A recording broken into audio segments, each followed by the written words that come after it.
going on? Woo. Welcome into another episode of the Fantasy Football Fellas podcast. Tuesday, March 14th, 4:15 Central Time. It is Lucas and Cameron hanging out with you today. Great episode coming up. Free agency predictions. Free agency has already been underway. They went ahead and spoiled our fun. This legal tampering period just messes with all of our content stuff. Admittedly, I probably should have figured out that there was legal tampering, or I should have remembered that there was legal tampering. Alas, but here we are.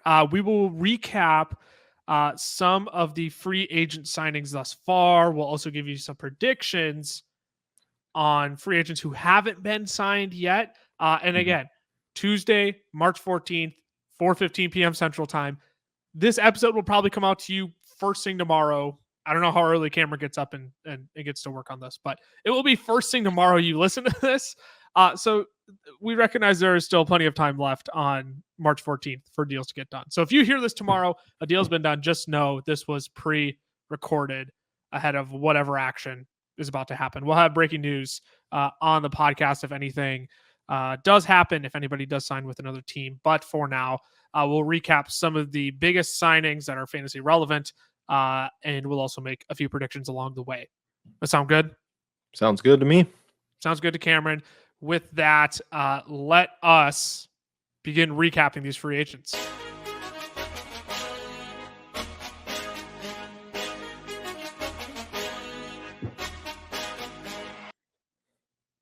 Forgot to mention, if you're not subscribed on YouTube already, make sure you hit that subscribe button. We're coming out with podcasts literally every week. We got shorts coming out almost every day. We're going to start getting into short form content as well as the fantasy season inches closer and all throughout the fantasy football season. So if you're not subscribed on YouTube already, make sure you are. All sorts of fantasy football content coming for you quite literally every single day. I think how we're going to do this, Cameron, we're just going to fly through by position here. We're just going to start with the quarterback position, work our way at the quarterback, work our way down quarterback, running back, wide receiver, tight ends. We'll sandwich the two big groups of running backs and wide receivers right in the middle. And the first signing that we got this offseason was Derek Carr at the quarterback position. Derek Carr signing with the New Orleans Saints, 4 years, $150 million, with $100 million of that guaranteed. You had said this was a likely spot for him. I also like this spot. I was concerned if the cap would actually work out for the New Orleans Saints. I think they're still working to figure it out as we speak. But you and I, you started with the initial thought of Derek Carr could end up in New Orleans. I followed it up because I thought it actually was somewhat plausible. It made a lot of sense. It was the one team he met with prior to being released. But what are your immediate, we'll dive more into fantasy impact next week, but immediate thoughts on Derek Carr's contract with the Saints. This feels like a very Saints move. They just don't feel like a franchise that wants to start over. They want to just keep pushing out, hey, maybe we can figure it out. And right now might be the year to try to do it, right? I mean, that division is not going to be strong. You're probably going to face Desmond Ridder, maybe Kyle Trask, Baker Mayfield's name's been thrown around. We'll talk about Mayfield later. Probably CJ Stroud or Bryce Young, right? It's not a strong division right now. So, for the next couple of years, it could be with Derek Carr, yours for the taking. However, I don't know how much it changed. I don't think Derek Carr is the guy that's going to go beat Philly. I don't think he's the guy that's going to go beat San Francisco. I don't think he would have beaten the Vikings roster this year. It's just like different things like that I understand you trying to make the playoffs, but Derek Carr's not going to get you to the Super Bowl. That's exactly it. This is just we're going to stay afloat and stay competitive. I don't see how this puts them over the top, though. I would have liked the Saints to go out and, they're such a late first round pick. They weren't going to get any of these top four guys this year. So, it makes sense that they go out and get somebody, but also Jameis Winston signed a 1-year deal back with the team today as well. I get it, but also, man, to continue putting yourselves in cap hell essentially for the next 2 years at least. It made sense from a football perspective. It made sense from a management perspective, team construction perspective. It is what it is, and the Saints will do what the Saints do. I don't mind the pick or the signing overall for the Saints. Again, we'll discuss more fantasy value next week. Next domino, the quarterback market to fall was Lamar Jackson. He signed with the Baltimore Ravens. Actually, I want to come back to Lamar. I don't want to do him yet. I want to discuss Jimmy Garoppolo first because he signed with the Las Vegas Raiders yesterday. 3 years, $72 million, $45 million of that guaranteed.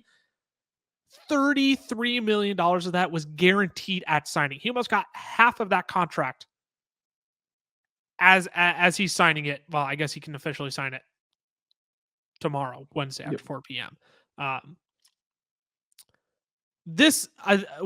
Before Jimmy Garoppolo signed, and we were going to predict quarterbacks, I had Jimmy Garoppolo going to the Raiders. Josh McDaniels is just bringing all of his former Patriots friends over to Vegas. Yeah, like it's kind of silly how that's all happening. We'll talk about a few other players later, but Jimmy Garoppolo, as of right now, is a starting quarterback for the Las Vegas Raiders in 2023. Again, quick immediate thoughts, and we'll get into some predictions. it was weird to me because of we had the Geno Smith contract a little while ago, and that one was similar-ish, but that one felt like it was better for the Seahawks of, hey, if we want to draft a quarterback in this draft still, we can, and we can, move on from Geno after 1 year. This one, I mean, 45 million guaranteed. It's guaranteed, right? Even if they give him 33 this year, they're still owing him another 12 million next year, which I know you can get out of. But for me, it just felt like this is a little bit bigger of a contract than I would give your bridge quarterback. And he's not, I mean, from Derek Carr to him is a lateral move. Obviously, he's going to be a little bit cheaper than Carr was, but I just really don't see a difference between him and Carr at the quarterback position for this team. Yeah, and I forgot to put Geno Smith's name on our doc here. 3 years, $75 million for Geno Smith as well. But, I mean, for the Raiders, they can get out of this next year. They can get out of this next year. If they go out, I still think they draft Anthony Richardson. I don't know if they trade up to 4 to do it. I also don't think anybody ahead of them is going to take a quarterback at 7. And if they do strike out on quarterback, guess what? You at least have the safety net of Jimmy Garoppolo, and you can swing at a quarterback next year potentially. Though I also think it could be a totally Mark Davis thing to say, hey, call up the Arizona Cardinals. We're gonna swing for the fences here. We're gonna make the splashy move, trade up to 3. We're gonna draft Anthony Richardson at 3. I could totally see that too. For now, it gives Josh McDaniels a quarterback he's familiar with, and that's about all it does. I mean, your other option, Jarrett Stidham, he was on the free agency market. You could bring him back. I mean, they just didn't have options after letting Derek Carr walk. So I think bringing in Jimmy Garoppolo is fine. It makes sense for both sides. The Raiders can get out of it after a year. Jimmy Garoppolo gets a bag to prove it. It makes sense. It makes sense. You don't love it from a fantasy perspective, but again, we dive into all that next week. Now let's move on to Lamar. Signed the non-exclusive franchise tag, or the Ravens put the non-exclusive franchise tag on him. He did not sign it. The Ravens put the non-exclusive franchise tag on him. Phrasing is important there. So he is being paid $32.7 million this year. Now, a team, because of the non-exclusive tag, can come in and extend Lamar Jackson a better offer sheet. And the Ravens can match that offer sheet. So Lamar Jackson, while he's a Baltimore Raven by contract, currently, that contract can also be overlooked, can also be replaced by another team if they sign him to a better contract that Lamar Jackson desires to sign. So with that said, with Lamar Jackson kind of, maybe on the market, where do you see him ending up for the 2023 season? I still see him on the Ravens roster. Now, if he's actually playing is a different story. I could see Lamar sitting out the entire year this season. I think that Baltimore would have to get a long-term deal done in order for him to play. I also don't think another team's going to extend Lamar an offer. Just the way it's been going, it doesn't make sense. So many people have been telling me, or been saying, I guess telling me on Twitter too, oh, 2 firsts is just so much to give up. Well, they gave up 2. Denver gave up 2 firsts, 2 seconds, and whatever else for Russell Wilson. Like, this isn't. It's not like a crazy amount to give up. So it doesn't make a ton of sense. But I also think teams feel whatever we give Lamar will just be matched right away. But why not try? Why not make the Ravens, Make that's them what I don't sweat. understand. Yeah. So I don't know. Yeah, I'm 100% with you. I get there's work involved. I get there's other free agents you probably want to sign. I Mhm. get all of that. There's only one Lamar Jackson in the NFL. And if Yep. Deshaun Watson can go out and be traded for 3 first-round picks, $230 million guaranteed, right? I understand that's a big commitment. But if you're the Atlanta Falcons, why would you not cut Lamar a blank check? Oh, there's so many other holes to fill on this team. Your team is incredibly young. Okay. What needs to be shored up is the interior defensive line. You have AJ Terrell on the outside, who took a step back this year, but the piece is there for that. There Mhm. are ways to shore up your defense. Your offense is complete with Lamar Jackson. Yep. All you have to do is spend the rest of that money on your defense then. I don't know why they didn't just hand Lamar a blank check and say, sure, yeah, Yeah. we'll give up 8 and a 2024. Perfect. That's fine. That's fine. Because you still Yep. keep all of your second and later round assets, which you can use to fill out the defense. I agree. I think he stays in Baltimore. I think the NFL is gonna. I think the owners. I don't want to say the owners are colluding. I've also heard that. I don't think this is owner collusion. I do think, however, that that owners are probably tired of paying these massive contracts to quarterbacks Mhm. after what they just saw with Deshaun Watson this year. $230 million guaranteed for a dude who looked awful in the 4 Yeah. games he played. I mean, if I were a general manager, I don't know if I'd want to fork out that kind of money either, not knowing what I'm going to fully get with Lamar Jackson, who has been healthy, unhealthy, question mark, the past 2 years. Yep. Other names to watch, Carson Wentz, obviously he was cut by the Commanders. Personally, I think he could find a nice little home with the Los Angeles Rams as a backup quarterback to Matthew Stafford, similar like a Baker Mayfield last year, who is also a free agent. Rumors to Tampa Bay. Tampa Bay is rumored to be pursuing Baker Mayfield. They might be the only team to be seriously pursuing him right now. Yeah. And then Jacoby Brissett, he's the other one. I think he can make a nice little bridge quarterback for some team in the NFL, somewhere like the Washington Commanders. That could have been a team like the Raiders here potentially, but they chose to give Jimmy Garoppolo a bag. But any team that doesn't have like a for sure quarterback going into next year, I think Jacoby Brissett can make a nice little bridge Yep. quarterback. I think the one team I've been thinking about for Brissett is the Cardinals with Kyler Yes. coming back. That's a great team. Getting him to play the first 8 games. Because I think Brissett's good enough where then you can allow Kyler to take as much time as he needs, right? You've paid Kyler all this money. He's your franchise quarterback. You don't want to rush him back, especially this year. Yep. They're not in a spot where he's gonna, they're gonna be running the table or anything like that. So I think Brissett could definitely find a spot there. But like you said, there's a whole bunch of other places where the Commanders are another good spot. Even like the Falcons, you could bring them in. I could see them doing that if they don't take a quarterback. Caleb Williams next year. Yep. So, yeah, I think Brissett's got the widest variety of teams that would kind of look his way out of these other quarterbacks. I think Wentz is going to be a backup no matter what, and that Baker to Tampa kind of seems to be picking up a little bit of steam. Seems a little strange, but Sickening. whatever. If I'm Tampa, I go get Jacoby Brissett. I think that's Yep. another spot that would work out great for Jacoby Brissett. I would gladly take him if I were in Tampa Bay. Yep, I agree. Let's move on to the running back position. Oh, here we go. One more name we need to talk about. Aaron Rodgers. He's not a free agent, but Steam's pretty much picking up on that. He'll be a New York Jet here. I'm surprised if that deal actually doesn't get done by the time this episode comes out tomorrow. Yep. We'll talk about why a little bit later in the show. But Aaron Rodgers to the Jets. Are you on board with that? You think that happens? Yeah, I've been on board with that pretty much since the beginning of free agency. I figured. Yeah, I think the Packers are just done with him, and they're just like, if you have any interest in going, you're going. So yeah, right. we'll take the first round draft capital gladly. So yeah, I'm sure they'll get 13. They'll have 13 and 15 in this year's draft, which will actually help them round out their team very love. Yep. Yeah, I agree. I think Aaron Rodgers is a New York Jet by the time free agency officially kicks off on Wednesday. For sure. Let's move on to the running back position. We've had a few big names sign already. Well, not sign. The Giants, they placed the franchise tag on Saquon Barkley. Josh Jacobs, the Las Vegas Raiders, placed the franchise tag on him. So both of those running backs will be back in their respective offenses playing on the franchise tag for this next year. I'm kind of surprised how quiet the running back market has been so far. There hasn't been a lot. You have a few minor signings. You have Raheem Mostert and Jeff Wilson both going back to Miami. Outside of this other one that I'm going to celebrate heavily Mhm. because I love this player. There haven't been any other ones that I missed on here, right? No. Boston Scott. Boston Scott. But we got to talk about Rashad Penny first. Yes, Oh my sir. goodness.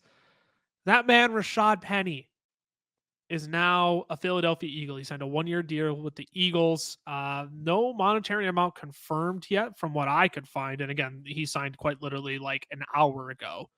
Mhm. I love this. Oh, we're going to talk about this from a fantasy perspective next week. I love this for Philadelphia. I think this was brilliant. If you're not going to pay Miles Sanders, clearly they don't want to pay for a running back in general. Mhm. This was the guy to go get. 6 yards per carry the past 2 seasons and 15 games played. 6.1 this past year, 6.3 in 2021. That's the bread and butter of this Philadelphia offense is, can you break off efficient big runs for us? And Rashad Penny, that dude's a tough runner when he's healthy. I think this is Yep. brilliant for Philadelphia. I love everything about it. Yeah, everything I've heard from just like Howie Roseman, the way he views this offense, they can put anyone back there and they'll succeed. Yeah. So I think his thought process is probably, why not swing for the fences?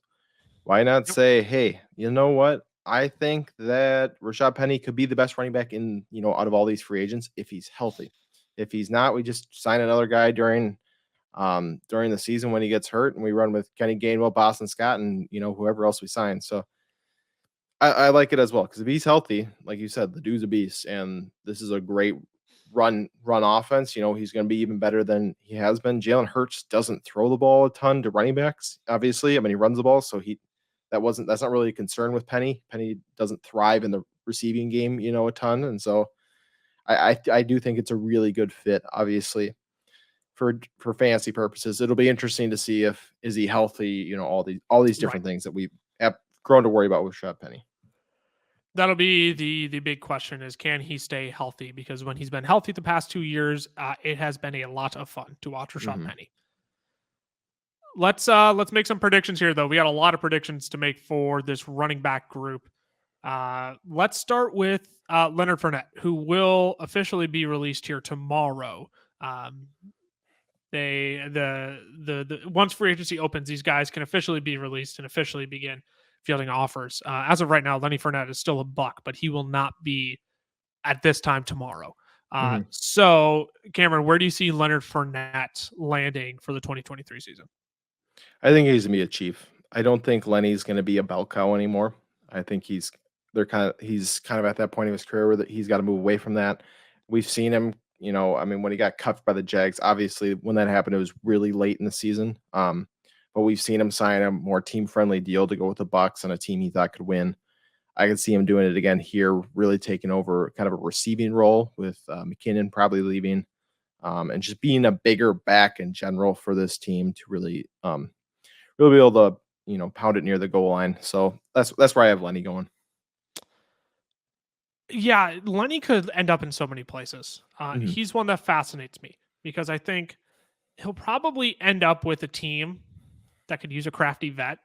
Mhm. I could see the Denver Broncos being another option for Lenny, where it's like, we need somebody in here for Javonte Williams right now because Mhm. Javonte won't be ready to go. So we need somebody in here for Javonte. Okay, sure, we'll take money. I could also see, like you said, the Chiefs get someone in there who can catch the football out of the backfield. Isaiah Pacheco will do Isaiah Pacheco, but let's get somebody who can actually catch the ball out of the backfield that has more experience than Jerick McKinnon. And Lenny has done exactly that with Tampa Bay. That being said, smells a lot like Todd Gurley to me for whatever Mhm. reason. And I think he goes to the last team Todd Gurley played for, which is the Atlanta Falcons, who have plenty of cap space to Mhm. give Lenny a nice little contract. I think that's also the thing you have to look at if you're Lenny. You got your ring. You got your ring. You went with Tom Brady. Yeah. Go out and get a couple bags to finish your career, man. Mhm. Tyler Algier can be the ground and pound guy for Arthur Smith. If they really want to get in some pass catching work, throw Lenny Fournette in the game. He doesn't have to be your one. He Mhm. doesn't have to be. Now, I can't remember if Tyler said it on last week's episode. Yes, it was last week's episode where we talked about Zach Charbonnet being drafted by the Falcons. I also sneaky really like that, and I think that put a damper on Leonard Fournette. But again, just smells like we could use another body in here. And if they aren't really that in love with Tyler Algier, then okay, guess what? We're going to give Lenny some run. I don't know if it's great, but it just smells like we need an experienced pass catcher in here who can also, get 12 touches a game if we need him to. Similar to now I can't remember his name off the top of my head. Who was their second string running back last year? Damian Williams. Not Damian Williams. Came out of left field. Nobody knew who he was. That one I don't know. Nah, now I don't remember his name. Huntley was Caleb Huntley? Caleb Huntley, thank you very much. There it is. Caleb Huntley, guy who can catch passes out of the backfield, but also get 15 touches a game if he needs to. So I like Lenny to the Falcons. Another, I don't know if you can call him a crafty vet, but Kareem Hunt, also former greatness out on the market again. Where do you have him landing? Before I get into this, because I've just been thinking about this since we said it. You said like the running backs have been moving slower. When we've been looking at these rookie running backs, right? There's 10 guys who could realistically go, top 3 rounds for rookies. Yep. Top 4 rounds. So I think teams are waiting to see who's going to take what guys here. Where do they think rookies are going to fall? Because it's kind of like, do I really want to shell out money for a David Montgomery if I can get a guy just as good or better for cheaper in the draft? So I think that's got a lot to exactly. I think that's got a lot to do with it right now. Yep. There's so many running backs right now who are, the only 2 that really stood out were Josh Jacobs and Saquon. Everybody else is kind of, in the mix within the same, variance of how good they are. So I think that's got a lot to do with it. But getting back to Kareem Hunt, I think that he goes to the LA Chargers with the news that Austin Eckler is seeking a trade. I think that they are going to look for a guy who can catch the ball out of the backfield, and I think that's what Kareem Hunt does. But I also think they're going to bring in somebody else. And, Kareem Hunt's kind of been in that role of splitting time with people over the last couple of years. Maybe he wants to try and find a backfield where he can be the main guy, but I don't think he's going to find that right now, especially in today's NFL. So I really like him going to the Chargers. Yeah, if Austin Eckler gets traded, the Chargers just automatically become contenders for so many people. For Kareem Hunt, for David Montgomery, for Miles Sanders, for Bijan Robinson. Scary, man. If they get Bijan in there, oh my goodness. That offense would be insane. That being said, Kellen Moore too. Oh my goodness. I kind of want that. I kind of want that to happen now. I kind of want them to get rid of Austin Eckler and draft Bijan. We're talking about Kareem Hunt though. Denver Broncos. This screams Denver Broncos to me. This is a Sean Payton. Give me a guy who can do it all. Give me a guy who can do it between the tackles. A guy who can pass catch out of the backfield. Again, somebody to come in while Javonte Williams is out. I think Kareem Hunt can do it all. Just give Sean Payton a utilities guy for Russell Wilson, and let him cook then. This is like a last chance, last stand for Kareem Hunt. I don't think he'll be the Kareem Hunt of old by any means, but to me, he fills the hole in that offense best out of all these free agents that are left. You can make an argument for Monty, you can make an argument for Fournette, but I think Kareem Hunt is going to be the guy Sean Payton goes after. Yep. Don't want to cut you off. This isn't breaking news, but Aaron Rodgers Pat McAfee did just announce Aaron Rodgers will be live on his show tomorrow at 1 p.m. So we could get a big update right around then. That seems like an Aaron Rodgers type thing of they announce a trade and then he goes live and then it's like, oh, everybody tune in to watch me. So I could definitely see it. Probably gonna hear something right around then. That's totally an Aaron Rodgers thing to do. Yep. That trade will be done by the time this episode comes out. So yep. Let's keep it moving on running back. So we have a few more to cover. David Montgomery, former Chicago Bear, potentially. You and I have him both as a former Chicago Bear. Where do you think he ends up next season? It's kind of funny because we actually got him and Lenny switched. I have him going to the Falcons in this case. I think that he's a guy who can he can handle 240 plus carries, and I think that was what Arthur Smith likes. And I think Arthur Smith wants to give 400 carries on the ground with Desmond Ridder as his quarterback. So he's going to split between Montgomery and Tyler Algier. So I have him being the newest 1A running back in Atlanta. Yeah, I don't disagree with that at all. I think if it's not my team that he goes to, I think it's probably Atlanta. I would 100% agree with you there. And I have as Cameron said, he and I flipped Lenny and Monty. I have David Montgomery going back to Kansas City to be reunited with the one and only Matt Nagy. Mhm. I get somebody else in that offense beside Pacheco. I don't think Andy Reid wants to give Pacheco 16 touches a game. I'll be honest. I think it was Mhm. more of a like default kind Yep. of thing of, all right, Clyde isn't getting the job done. Okay, Jerick McKinnon, he's a terribly inefficient rusher. Mhm. All right, Pacheco, you got some burst. We'll give you Yep. some run here. And I don't think he wants to roll with Pacheco long term. Again, 7th round rookie, doesn't have the stock, easily replaceable. Could easily see Monty coming in getting 15 touches a game, Pacheco only getting 7 touches a game. And Monty can catch the football out of the backfield. Mhm. He's not a Jerick McKinnon 6, 7, 8 receptions kind of a guy, but if you need Monty to catch 4 passes a game, he can do that for you. So Yep. I think it's kind of a do-it-all running back reunited with Matt Nagy now that Eric Bieniemy is out. I like Monty to Kansas City here. Miles Sanders. We talked about Rashad Penny taking his role in Philadelphia. He, to me, is probably the most fascinating name and the one I don't know what to do with Yep. on this free agent market. Because Miles Sanders, he's not a big bruising back. He's an efficient, shifty back, can catch the football, but hasn't done it enough to Mhm. remind people that he actually can. So there is like a slight boiled in risk of like, you can catch the football, Yep. right? Like there is a right question mark at the end of that Mhm. statement. So Miles Sanders could wind up a ton of places. I think you and I have him at the top 2 places, though, and I'll let you start. I think he's going to go to a similar offense, just like play style as he was just in. I think he's going to go to the Bears. I think the Bears are going to want a guy who's incredibly efficient, and that's what Miles Sanders has been his entire career. He might not get the receiving work, he might not get the carries all the time, but he's always been efficient. And so I think that's why Chicago's going to want him. He's used to playing, that read option offense. Can kind of fit right in, and I think he's probably going to command the top salary out of the running backs left. I think him and Monty probably be pretty close. And the Bears got a ton of cap space. And so I think they can kind of compensate him in that as they just try to give Justin Fields more weapons. Yeah, I initially put down the Chicago Bears. Mhm. And I said, but what if? What if they really like Khalil Herbert? And they just let that man get some juice and then they go sign a remaining name on the list? Mhm. Or what if they go out and trade for Austin Eckler? I've seen a few beats type out some wishful articles out of Chicago that Mhm. Eckler could land there. They have the most money to do it. That's the thing. Yep. That's also why I think that trade could be likely for Chicago. But if they don't make that trade, Miles Sanders there also makes a lot of sense. I'm convinced the Buffalo Bills are just going to keep signing running backs like no tomorrow, and they're going to try and force one of them to work. And Miles Sanders could potentially work. No more Devin Singletary. I know you have James Cook there already, plays a similar role to Miles Sanders in terms of shifty, not a power back. I could see the Buffalo Bills just swinging though, man. Give Miles Sanders the money he wants, probably less.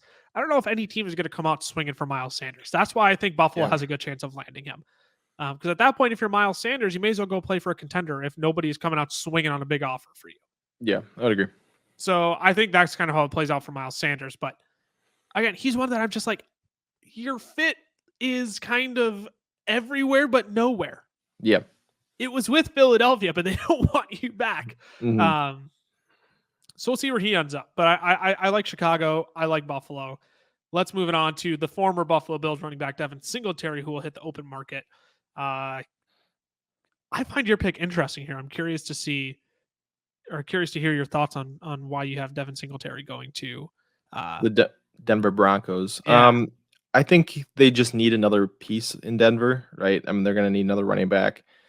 Um, I personally don't think they're going to spend a lot of money on a running back in Denver. I could also see them looking at like a later 4th, 5th, 6th round guy to Yep. draft, bring in, and kind of just have a 3-headed monster, especially until Javante's back healthy. And I think Singletary is kind of one of these lower end guys who's also proven for limited stretches that he can kind of handle a full workload, right? He's had stretches in Buffalo where he hasn't been crazy efficient, but he's proven, hey, I can, go 16, 17 carries a game. and 4 yards carry. It's not anything that's going to wow, but I think Denver for right now is I think that's kind of the direction they're going to head. So I think he could fit in there, but also I don't really know where Devin Singletary is going to go. I think he could go a lot of places. Jacksonville Jaguars is where he's going to end up being. Doug Peterson already said they want to bring in more running backs. They don't want Travis Etienne to just be a 240 touch guy, a 240 rushing attempt guy. I don't think they want that for Etienne. If they get him 200 rushing attempts and they get him 40 targets throughout the year, great. That's probably what they want to do. That also leaves a lot of running back touches available for Doug Peterson offense. Yep.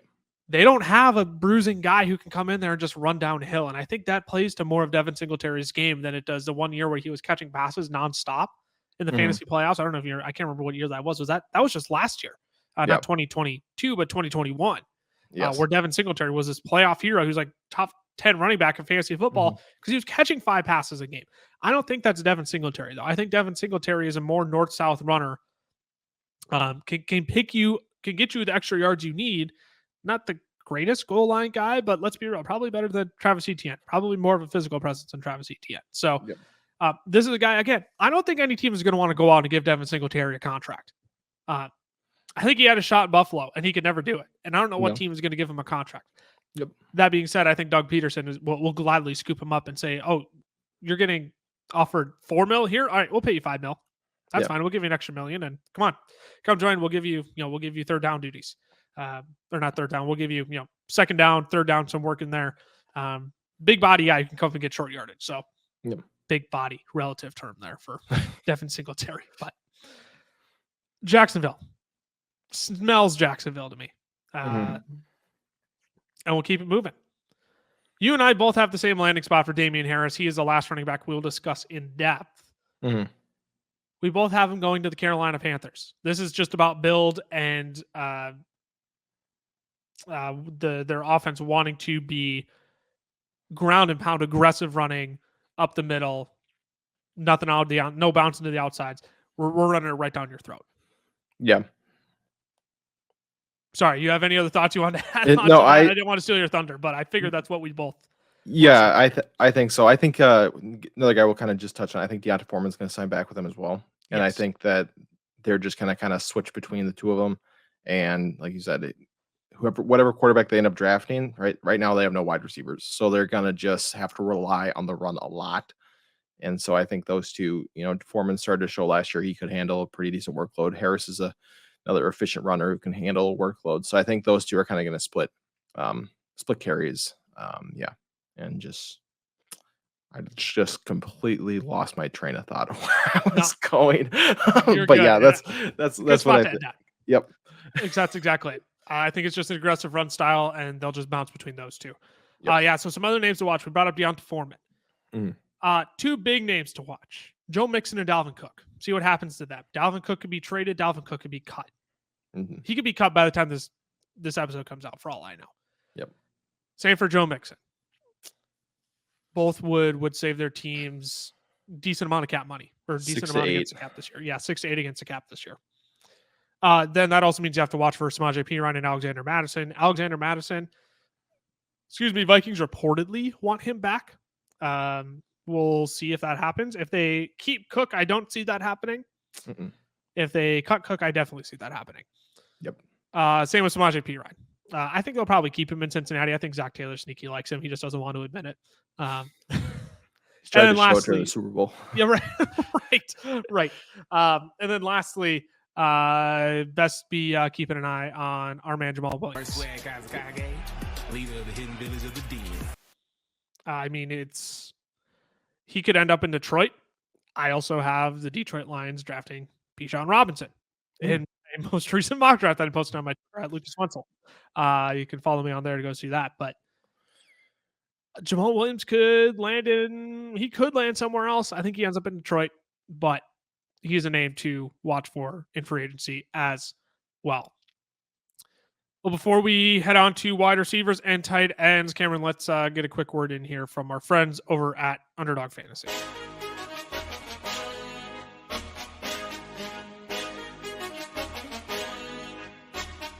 Today's podcast episode is brought to you by our friends over at Underdog Fantasy. Now, we love Underdog. It is the easiest place to play best ball formats, and they even have their own form of player props called Pick'em.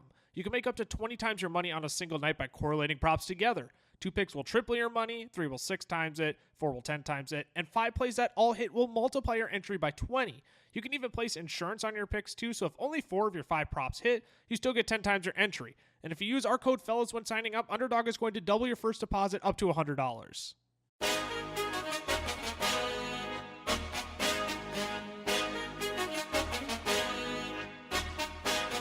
All right, Cameron, let's keep it moving here. We got to cover wide receivers and tight ends still. Honestly, I thought we'd have more wide receivers to discuss, but 2 wide receivers we were going to discuss came to deals today. Jacoby Myers kicked off the day, signing with the Las Vegas Raiders, 3 years, $33 million with $21 million of that guaranteed. And a very similar deal, Allen Lazard to the New York Jets, 4 years, $44 million, $22 million of that guaranteed. Aaron Rodgers, the report was he handed them a wish list. You want to know who was on top of that wish list? Allen Lazard. So you can probably expect Aaron Rodgers to be traded to the New York Jets here. And as I said, probably by the time this episode comes out tomorrow or by 1 p.m. Eastern time tomorrow, like you said earlier, Cameron.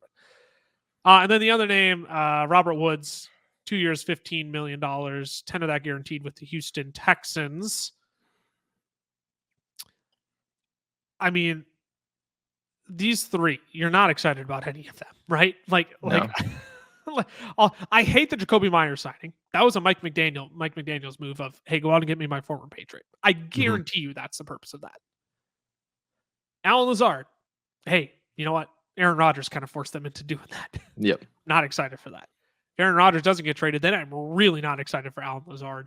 Yep. And Robert Woods, he's just old on a bad offense that could get better with Bryce Young this year or CJ Stroud. I don't want to assume which one they draft, but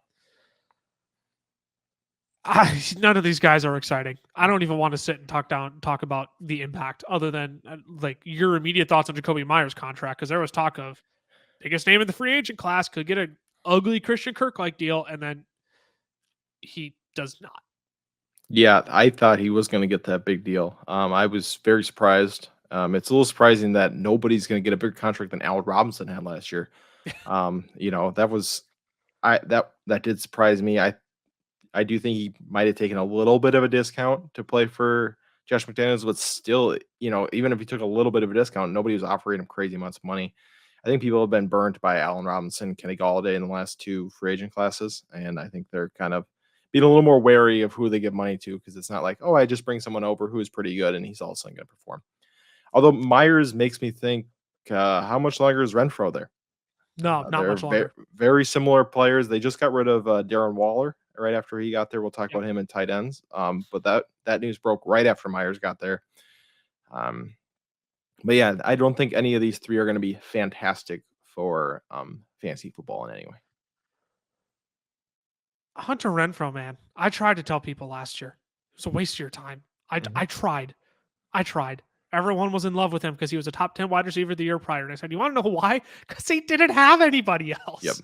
Darren Waller didn't play half the season. Yep. They didn't have Devontae Adams in 2021. There was no room for him to repeat at all whatsoever. Yep. So yeah, it really makes you wonder stats of Hunter Renfrow. And Matt Collins is a free agent too, so he will not be coming back. He was the other slot guy for the Raiders. Let's move on to some predictions, though. The Vikings cut Adam Thielen, which hometown favorite, but right move by the Minnesota Vikings ultimately. Where do you see Adam Thielen ending up? You have I like your pick, and I'll let you explain. So I picked the Chiefs, and that's because I've seen it a couple places on Twitter, and I actually really like it. I think they need another wide receiver. Obviously, I think Thielen can be a crafty guy all over the field, especially in the red zone. I think that's going to be where he helps them a lot. And I think Thielen wants a ring, which I wouldn't blame him. He's 32, and I think he wants to go get a ring somewhere. And I don't think the Vikings are quite in the spot this year to go get him that. So I think that's kind of one of the reasons he wanted out as well. So I do have him going to the Chiefs. Yeah, if I didn't have him going to the Panthers, I would have him going to the Chiefs. Yeah. the Panthers can offer him the most money. They need to get a name in there because Lord have mercy, explain to me why they gave up DJ Moore in that trade to trade for one. CJ Stroud's got to throw to somebody. Yeah. Adam Thielen. You could probably debate between him and Juju who has the better resume. Yep. I think it's probably Adam Thielen who has a better resume in terms of statistics on the free agent market. Mm-hmm. Go out and get him, see what he has left in the tank, give him $9 million a year, bring him in. CJ Stroud has to throw to somebody. Throw Thielen in the slot for all I care. Give CJ Stroud a safety blanket. Yep. He ain't going to throw to Terrace Marshall, Tommy Tremble. Like, he ain't throwing to those guys. You can't have him thrown to those guys if you're Carolina. Mm-hmm. So if you're Carolina, I go out and offer Thielen $9-10 million a year and get him in for 2 years and then see what you can do from there. You could trade D-Hop as well, but then you're really draining yourself a draft capital if you do that. But yeah, I think if I'm Carolina, I'm going out and I'm getting whatever top wide receivers are left because CJ Stroud, Bryce Young need to throw to somebody. Yep, needs to throw to somebody. Juju Smith-Schuester, we brought up his name in terms of the resume that he has in terms of statistics. Where do you have him going next season? I have him going to Baltimore. I think that they're going to try to make Lamar happy, and I don't think they're going to quite do it through money. And so I think they're going to just go, hey, we'll bring in another wide receiver who's fun, who's young. And, Juju's not a bad wide receiver. I think the problem with Juju is he kind of burned real bright 1 year, and then he's kind of fizzled and been in probably a slightly above average wide receiver. He's a decent wide receiver 2 on pretty much any team. And if you have Mark Andrews and Rashad Bateman mixed in there, I think he could be a good mix for that Ravens team. The Ravens just need to get somebody else in there. Mm-hmm. I haven't taken Quentin Johnston in my most recent mock draft. Get him an X receiver. That's what they really need. Rashad Bateman, not quite the elite X receiver you could want. I think Quentin Johnston could potentially be that. Though I do like Juju in Baltimore as well if they don't decide to draft a wide receiver. I've also heard rumors that Kansas City is just going to try and keep the same core of pass catchers from last year, the same collection of pass catchers from last year. So I see Kansas City bringing him back.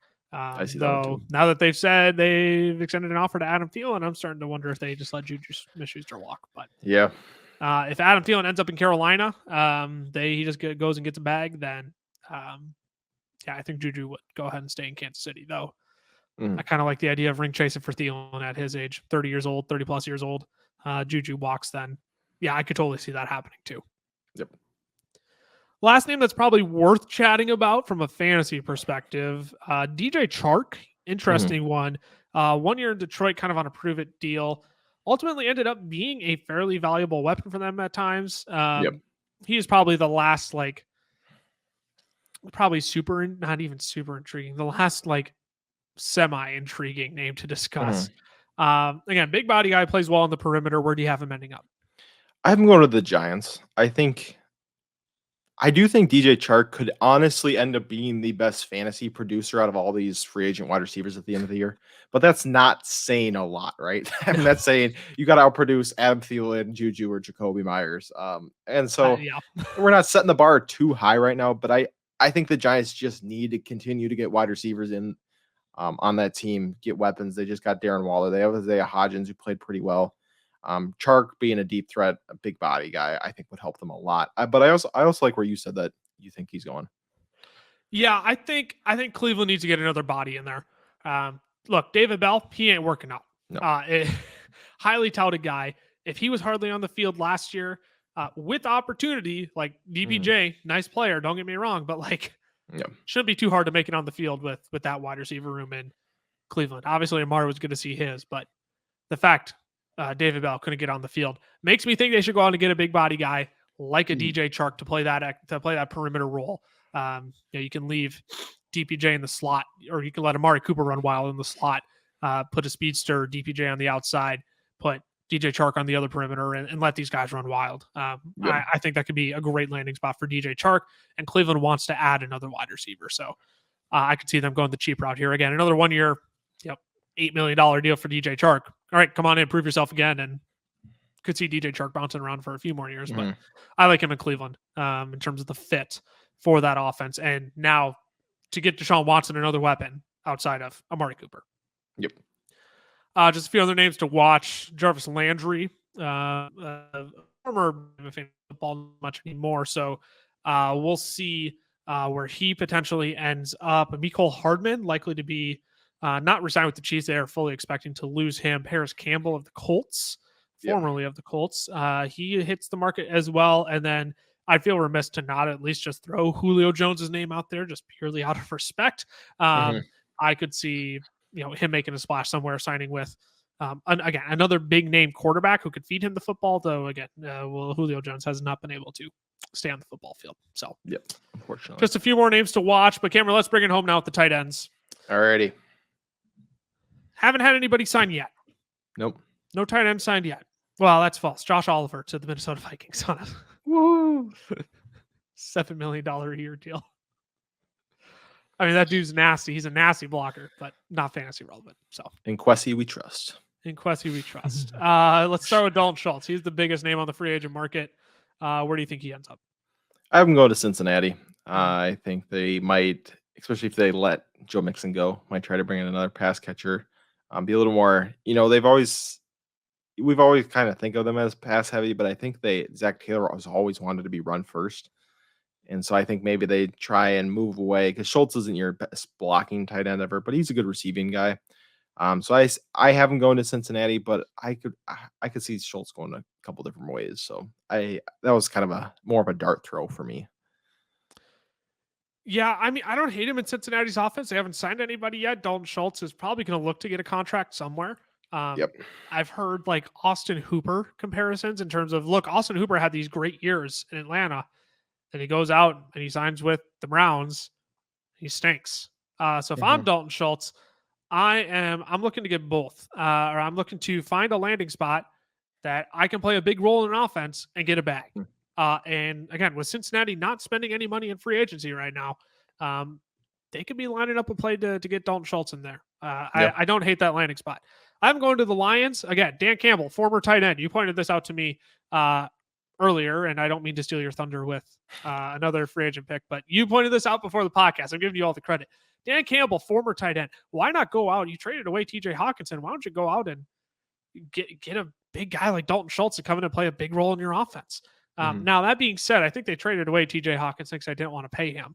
So I don't know how likely it is that they actually want to pay a Dalton Schultz, but I would love to see him in silver and in that baby blue, sky blue, man. I think that'd be a lot of fun for that offense with Amon-Ra, with Dalton Schultz, with DeAndre Swift, potentially Bijan Robinson. I think that'd be a lot of fun to watch that offense. Jamison Williams coming back now. That'd be icing on the cake. And it's not like Dalton Schultz is a bad blocking tight end. Yep. Not great, but serviceable. He can stay on the field because of it. My favorite free agent, tight end, Mike Gesicki. Talked about him on our Dynasty buys and sells last week. If you haven't listened to that episode, that is over on our profile on YouTube, or if you're listening to the audio podcast, you can tap on our channel and go listen to last week's episode there. And you and I haven't gone to the same place, Cameron, and I think it makes a whole lot of sense. Yeah, and that's the Chargers. They're going to be a team that wants to stretch the field. They need someone else in the middle of the field, like big body guy. I think is kind of the way they've been going with their, that's kind of who they have on the outside with Mike Williams. So I think they're just going to add another guy kind of like that, Mike Gesicki, who can run pretty well for a tight end, and he's not really a blocker. And so I think that's kind of the fit here is you kind of get your Dalton Schultz light if you're Kellen Moore, and you kind of are able to run this offense with him being kind of a center, not a centerpiece, but integral to this offense. Yeah, and the Chargers just make all the sense in the world to me. Kellen Moore is a pass happy guy. Blocking is important, but if you're going to stretch the field, you better have a tight end out there who can be a threat vertically and also over the middle of the field, and that is Mike Gesicki. So I 100% agree. I think he signs with the Chargers. I think that would be a phenomenal fit. I would be all over Mike Gesicki in fantasy leagues next year. Yep. Let's wrap it up with Hayden Hurst then, kind of the last semi-relevant name we should probably discuss with a little bit of fantasy relevance on the Bengals last year, Again, kind of stole your thunder a little bit earlier, but where do you have him landing in 2023? I am going to the Lions. I think he's just a little bit better of a blocker than Schultz, and I think that's kind of what Dan Campbell's going to want is a kind of a hard-nosed blocker who can also catch the ball, and I think that kind of describes Hayden Hurst, right? He's not the best pass catcher in the world, but he can get the job done for what you need, and they got enough weapons on that team also, right? I don't know if they need another, like it's not a need for them. Obviously, if you had Schultz, it adds a whole nother dynamic to your offense and can really help you. But I don't know if it's like their biggest need. So I have him going to the Lions. Yeah, I do like that pick. After I looked at mine, I said, yeah, that actually makes a whole lot more sense than mine. And mine was the Miami Dolphins, who just moved off of Mike Gesicki, who traded Hunter Long away to the Rams to get Jalen Ramsey. Why not go out and get a guy who doesn't cost much, who can block, which is what Mike McDaniel wants, right? He's coming from a George Kittle. I'm not calling Hayden Hurst George Kittle, but George Kittle, best blocking tight end in the NFL. Go out a guy who can block, go out a guy who can be a red zone threat for you. If you need him to be, Hayden Hurst can go be a big body in the red zone. If you need him to, could throw a big block in the red zone if you just want to shove it in with Jeff Wilson or Raheem Mostert as well. So I like the fit with the Miami Dolphins too, who currently don't have a reliable tight end. So I like Hayden Hurst with Miami. A few other names to watch. Irv Smith Jr. is an interesting one. Former Minnesota Viking, had a lot of upside coming out of college. Again, more of a field stretcher than a blocker. He's one where I think he could sneaky end up in Cincinnati if they don't want to pay for a tight end. I kind of sneaky like his fit there, though I think they wait until the draft and take a Michael Mayer or a Dalton Kincaid. Robert Tonyan, he is a free agent, no longer in Green Bay. And then Austin Hooper, again, former fantasy relevance. That's about the only reason why his name is here, though. So just a few other names to watch. May or may not discuss next week. We will see. The only other guy I'd watch tight end is Foster Moreau. He could end up back in Vegas. He could end up because he was pretty serviceable in Darren Waller's absences. So he's a free agent as well. So he's another guy to watch. But he's going to be definitely lower on this list than even a Hayden Hurst who we just mentioned. So it's mostly a watch if he goes back to Vegas. That's about what it is. Any other names that we missed? Otherwise, I think we pretty well covered it. I think we did. And we did it with no real breaking news during it. Wow, this is that's kind of impressive. Sad. Yeah. It's kind of sad. I wanted there to be breaking news. I know. Lucas spent all this time looking for a breaking news drop. And we didn't even get to use it. It was just the worst. Ugh. It's all right. That we'll get it. We'll get it one of these times. As soon as I hit the trade. As soon as I hit the end record button, Aaron Rodgers is going to get traded. I promise you. It is 5:07 p.m. Central Time right now. So if anything happens by 5:30, I just say I called it. So there we go. I'm at Lucas Wentzel on Twitter, Camlaw FFF for Cameron. You can follow the main page, FF Fellas on Twitter, the FF Fellas on Instagram, Fantasy Football Fellas on TikTok and YouTube. If you're not subscribed on YouTube already, make sure you smash that subscribe button. We are coming out with new content every single day for you all, whether it's in shorts, whether it's within long form content, whether it's podcasts. We're coming out with new content every single day. Same with the audio podcast as well. We're doing one podcast a week in the off season. Make sure you can kind of balance all your fantasy football tastes that you want. But then come May, we're going to kick it back into gear, go 2 podcasts a week until the regular season, where we'll kick it up to 3 then. So make sure you're subscribed to the podcast as well. Yes, sir. 2 Stooges out of 3 being dudes tonight. We're the Fantasy Football Fellas. We will see you all next week for a part 2 of free agency recap. No predictions, but we'll recap everything and talk more about fantasy impact on the show next week. Until then, deuces.